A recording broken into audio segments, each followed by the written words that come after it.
Jack Henderson, played by Neil Breen, a brilliant yet reclusive computer programmer haunted by a tragic past. Yeah, Jake discovers he's a always groundbreaking... a computer programmer. He's always... Jake delves into a deeper quest. He uncovers a web of deceit and exploitation, and powerful individuals using advanced technology to manipulate the government. Jack adopts the role of the Cyber Messiah. Cyber Messiah. With his trademark mix of surrealism and social commentary, Neil Breen presents a world where the boundaries between reality and virtual reality are blur. This is literally just a combination of his previous movies. Well, I guess I said write a new Neil Breen movie, and it gave me exactly what I asked for. Yeah, I mean, it was just a combination of all his previous movies. He's a hacker, and he goes into government and secrets. And he's also Jesus. And he has superpowers, and that's just Neil Breen. I do love this, like, weird reoccurring trend where, like, directors will put themselves in their movie, and then, like... the fucking ending of Faithful Findings, but all the corporate CEOs just shoot themselves. Suicide one after another of the same fucking stage. There was this movie called it was initially called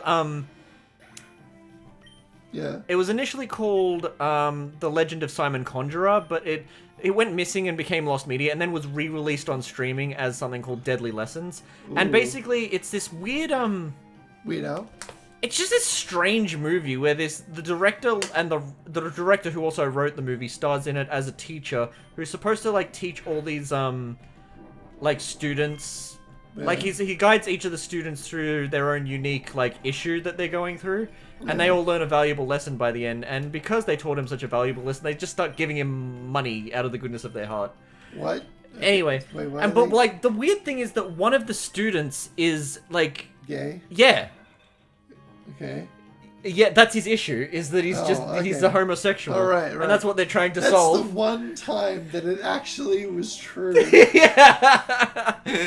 I would just throw that out there. I was waiting for you to say it, and I knew you were going to say it at that exact moment. Because you're so predictable. I don't care. You're the most predictable co-host that I've ever had on this show. I don't care what your sexual preference is or anything, but leave me alone. YouTube group sentence mixing anyone to say that they are gay is hilarious. I actually do have I want to show you a YouTube group after this. I love the SpongeBob clip where it's like, by the way, you're gay. By the way, you're gay.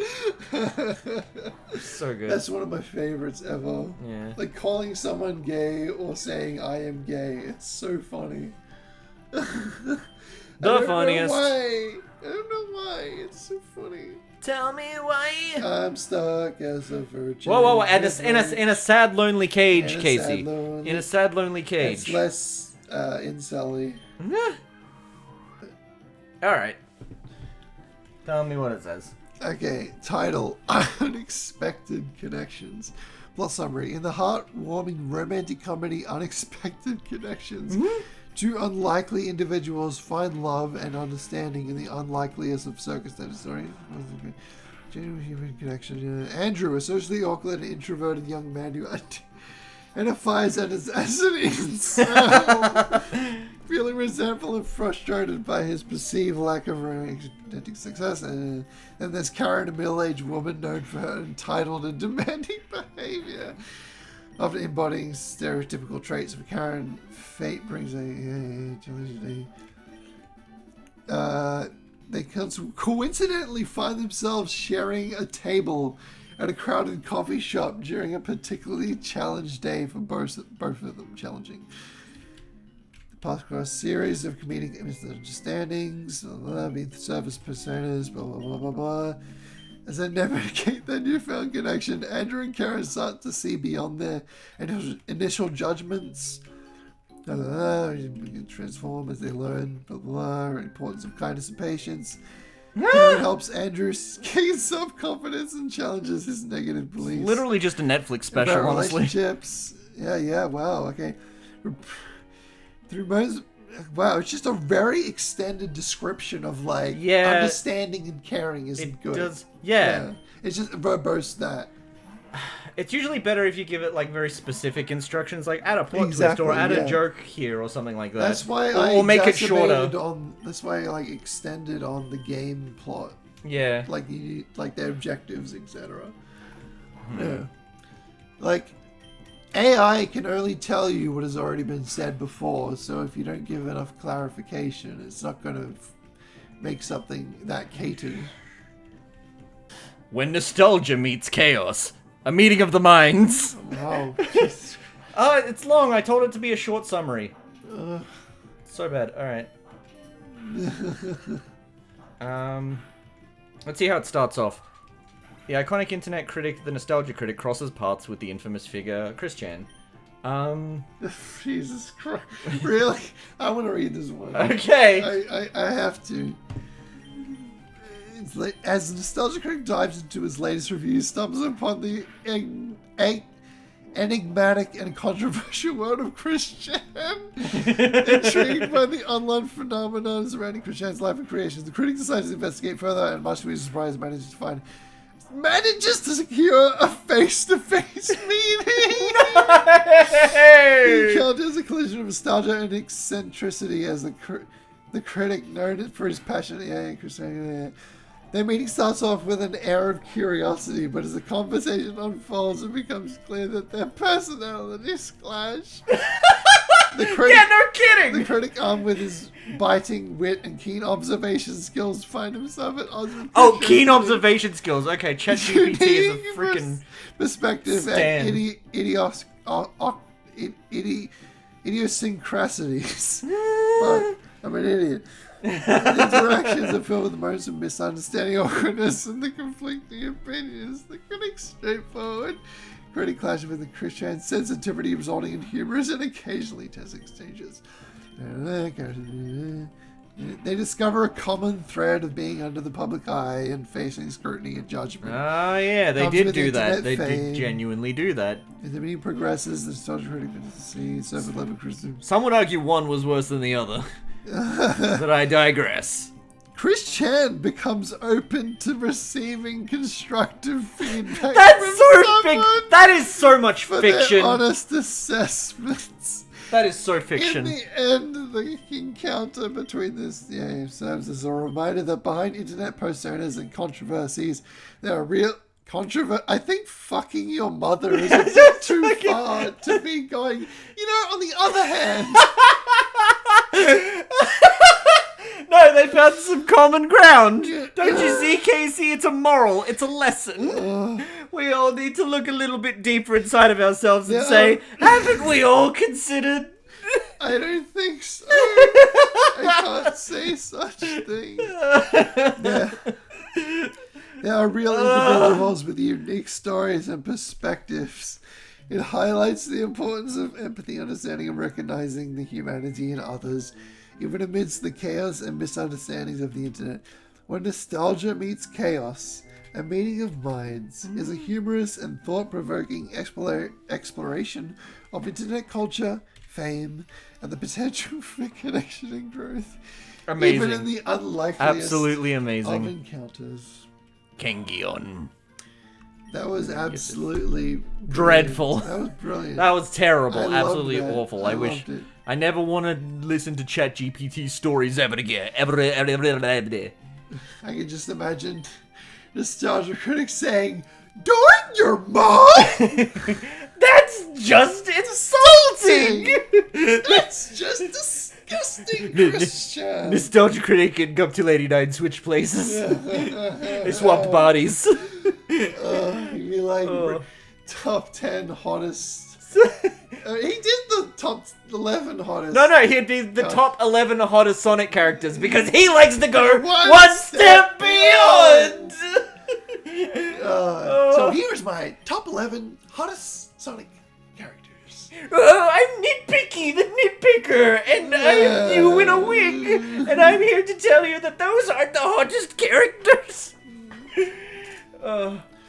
Wasn't Sailor Moon on that list?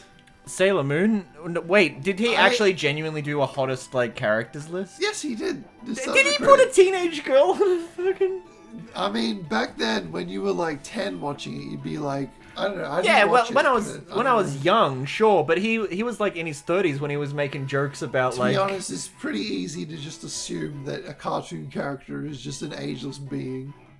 I mean, kind of, unless they actually denote. Has been 10 years old for 35 years. But he has been child-coded. Yes, definitely. There's a lot of aged up like Buff Bart things I've seen. Buff Bart? Yeah, Buff Bart. He's like fucking ripped. Wait, what? No. Oh shit. I just messed up. Synthesis that heals you. Screech. Why would you teach it? Screech. I'm sorry. I heard Buff Bart and I got confused and horny.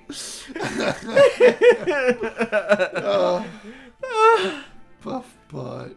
To clarify, aged up. Yeah, he was. He definitely was.